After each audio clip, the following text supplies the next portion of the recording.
Praise the lord అందరికీ. మనం కీర్తన గ్రంథం 65వ అధ్యాయం వరకు చదువుకున్నాం కదా. ఈరోజు 66వ అధ్యాయం చదువుకుందాం. కీర్తన గ్రంథం 66వ అధ్యాయం మొదటి వచనం. సర్వలోక నివాసులారా, దేవుని గూర్చి సంతోష గీతము పాడుడి. ఆయన నామ ప్రభావము కీర్తించుడి. ఆయనకు ప్రభావము ఆరోపించి ఆయనను స్తోత్రించుడి. ఈలాగు దేవునికి స్తోత్రము చెల్లించుడి. నీ కార్యములు ఎంతో భీకరమైనవి. నీ బలాతిశయమును బట్టి నీ శత్రువులు లొంగి నీ యొద్దకు వచ్చెదరు. సర్వలోకము నీకు నమస్కరించి నిన్ను కీర్తించును. నీ నామమును బట్టి నిన్ను కీర్తించును. దేవుని ఆశ్చర్యకార్యములను చూడరండి. నరుల ఎడల ఆయన జరిగించు కార్యములను చూడగా ఆయన భీకరుడై ఉన్నాడు. ఆయన సముద్రమును ఎండిన భూమిగా చేసెను. జనులు కాలినడకచే దాటిరి. అక్కడ ఆయన యందు మేము సంతోషించితిమి. ఆయన తన పరాక్రమము వలన నిత్యము ఏలుచున్నాడు. అన్యజనుల మీద ఆయన తన దృష్టి ఉంచి ఉన్నాడు. ద్రోహులు తమ్ము తాము హెచ్చించుకొన తగదు. జనములారా, మా దేవుని సన్నుతించుడి. గొప్ప స్వరముతో ఆయన కీర్తి వినిపించుడి. జీవప్రాప్తులనుగా మమ్మును కలుగచేయువాడు ఆయనే. ఆయన మా పాదములు కదలనీయడు. దేవా, నీవు మమ్మును పరిశీలించి ఉన్నావు. వెండిని నిర్మూలము చేయు రీతిగా మమ్మును నిర్మూలన చేసి ఉన్నావు. నీవు బందీగృహములో మమ్ము ఉంచితివి. మా నడుముల మీద గొప్ప భారము పెట్టితివి. నరుల మా నెత్తి మీద ఎక్కునట్లు చేసితివి. మేము నిప్పులలోనూ నీళ్లలోనూ పడితిమి. అయినను నీవు సమృద్ధి గల చోటికి మమ్ము రప్పించి ఉన్నావు. దహన బలులను తీసుకొని నేను నీ మందిరంలోనికి వచ్చెదను. నాకు శ్రమ కలిగినప్పుడు నా పెదవులు పలికిన మ్రొక్కుబడులను, నా నోరు వచించిన మ్రొక్కుబడులను నేను నీకు చెల్లించెదను. పొటేళ్లను, ధూపమును, కొవ్విన గొర్రెలను తీసుకొని నీకు దహన బలులు అర్పించెదను. ఎద్దులను, పోతుమేకలను అర్పించెదను. దేవుని యందు భయభక్తులు గలవారలారా, మీరందరూ వచ్చి ఆలకించుడి. ఆయన నా కొరకు చేసిన కార్యములను నేను వినిపించెదను. ఆయనకు నేను మొరపెట్టి తిని, అప్పుడే నా నోట శ్రేష్టమైన కీర్తన యుండెను. నా హృదయములో నేను పాపము లక్ష్యము చేసిన యెడల ప్రభువు నా మనవి వినకపోవును. నిశ్చయముగా దేవుడు నా మనవి అంగీకరించి ఉన్నాడు. ఆయన నా విజ్ఞాపన ఆలకించి ఉన్నాడు. దేవుడు నా ప్రార్థనను త్రోసివేయలేదు. నా యొద్ద నుండి తన కృపను తొలగింపలేదు. ఆయన సన్నుతింపబడునుగాక. ప్రైజ్ లార్డ్ అండి. 66వ అధ్యాయం పూర్తయింది. 66వ అధ్యాయం యొక్క సారాంశం ఇప్పుడు చూద్దాం. దేవుణ్ణి ప్రేమించే వ్యక్తి మానవులంతా ఆయన గౌరవించాలని ఆశిస్తాడు. ఇక్కడ భవిష్యత్తు గురించిన అర్థం ఉంది. భూజనాలంతా దేవునినెరిగి ఆయన్ను స్తుతిస్తారని ప్రవక్తలు పలికారు. యెషయా గ్రంథము 2వ అధ్యాయము 2-4 వచనాలు, అదేవిధంగా యెషయా గ్రంథము 11వ అధ్యాయం 9వ వచనంలో మనం ఈ మాటలను చూడవచ్చు. మోషే యెహోషువల కాలంలో దేవుడు పరిపాలించాడు. ఇప్పుడు పరిపాలిస్తున్నాడు. మరెప్పటికీ పరిపాలిస్తాడు. ఏమేం జరుగుతుంది కూడా ఆయనకి తెలిసే ఉన్నది. తన ఉద్దేశాలను నెరవేర్చడానికి సంఘటనలను ఎలా తన వశంలో ఉంచుకోవాలో ఆయనకు తెలుసు. ఏ పాపం చేసినా అది విశ్వాన్ని ఏలే మహాశక్తిమంతుడైన దేవునికి వ్యతిరేకంగా తిరుగుబాటు చేసినట్టే మనం. అలాంటప్పుడు పాపం చేయడం అన్నది పిచ్చితనం గాక గొప్పలు చెప్పుకునేందుకు కారణమెలా కాగలదు? తిరుగుబాటు చేసేవారు సృష్టికర్త తమను అంచలేడని భావిస్తూ ఉన్నారా? అలానే అనుకుంటారు. ఇజ్రాయేల్ యొక్క దేవుణ్ణి స్తుతించడండి. దావీదు లోక ప్రజలందరినీ ఎందుకు హెచ్చరిస్తున్నాడు? ఎందుకంటే ఆ దేవుడే సృష్టికర్త, ఏకైక నిజదేవుడు, మన దేవుడు. అన్ని జాతుల గురించి ఆయనకు ఉన్నతమైన ఉద్దేశం ఉంది.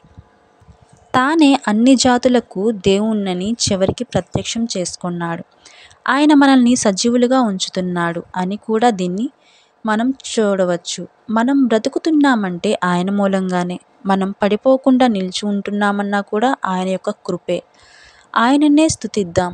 ఎందుకంటే ఆయనే మన జీవితాలను పరిపాలిస్తున్నాడు కాబట్టి.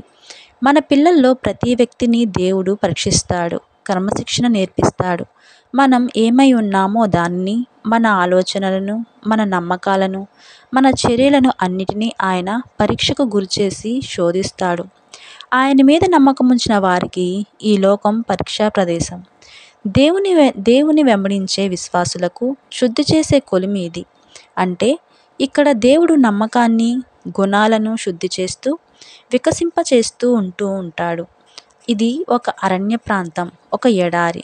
ఇక్కడ కఠినులైన మనుష్యులు విశ్వాసులను వేటాడి పట్టుకొని వారిపై మోయరాని బరువులను మోపడం, గర్విష్ఠులు వారిపై స్వారీ చేస్తూ వారిని ధూళిలో తొక్కవేయడం జరుగుతుంది.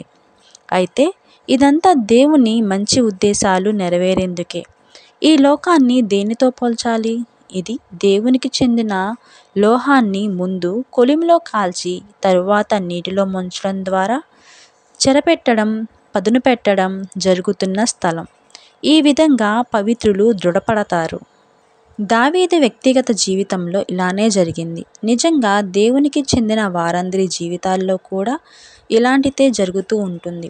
యోహాను సువార్త 16:33 చెప్పినట్లుగా ఈ వచనాల్లో ఉంది.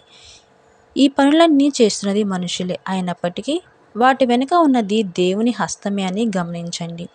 ఆదికాండము 45:5, అలాగే ఆదికాండము 50:20, అలాగే అపోస్తుల కార్యాల గ్రంథము 2:23 కూడా మనం ఇలాంటి పరీక్షల గురించి చూస్తాము. వెండిని శుద్ధి చేసేందుకు ఎంతో శ్రద్ధ, నిపుణత అవసరం. కొలిమిలో మంట ఎక్కువ కానీ తక్కువ కానీ కాకూడదు. దేవుడు తన పిల్లలను విషమ పరీక్షలకు గురి చేయటంలో ఎంతో జాగ్రత్త వహిస్తాడు, ఎంతో ఓపిక చూపుతాడు. తమ పిల్లలను ప్రేమించని తల్లిదండ్రులు అడపాదడపా ఒక చెంపదెబ్బ మినహా మరి ఏ విధమైన క్రమశిక్షణ లేకుండా పెంచుతారు. దేవుడు తన పిల్లలను ప్రేమిస్తున్నాడు కాబట్టి జాగ్రత్తగా వారికి క్రమశిక్షణ నేర్పుతాడు. విషమ పరీక్షలు కూడా పెడతాడు. మనం తోసిపుచ్చితే ఆ విషమ పరీక్షల్ని శుద్ధి కావడానికి, పవిత్రం చేయబడ్డానికి నిరాకరిస్తున్నట్లయితే మనం దేవునికి దూరం అవుతాము. కాబట్టి దేవుడు మనకి పెట్టే పరీక్షలన్నిటిని కూడా మనం ఎదుర్కొని వాటిని సహిస్తూ ఉంటే దేవునికి మంచి పిల్లలంగా మనం ఎదగగలం. ఈ పరీక్షల ఫలితం ఏమిటో చూడండి. ఆ పరీక్షలో తన ప్రజల పట్ల తన ఉద్దేశమంతా నెరవేరిన తరువాత దేవుడు చాలు అన్నాడు. అప్పుడు తన ప్రజలకు గొప్ప దీవెనలు ప్రసాదించాడు. మనం ఈ భూమిపై ఉన్న కాలంలో కూడా విషమ పరీక్షలు ఎడతెరిపి లేకుండా రావు. మనల్ని వేడిమిలో ఎంతకాలం ఉంచాలో దేవునికి తెలుసు. విజయవంతంగా విషమ పరీక్షలను సహించడం దేవునికి చాలా కృతజ్ఞతలు అర్పించడానికి కారణమవుతుంది. ఈ పరీక్షలలో మన దేవుని ప్రేమ హస్తం మన మేలు కోసం పనిచేస్తూ ఉండటం మనం గమనించి ఆయనకు ప్రీతిని కొలుపుతాయి. అనుకున్న కానుకలను ఆయనకు అర్పించాలి.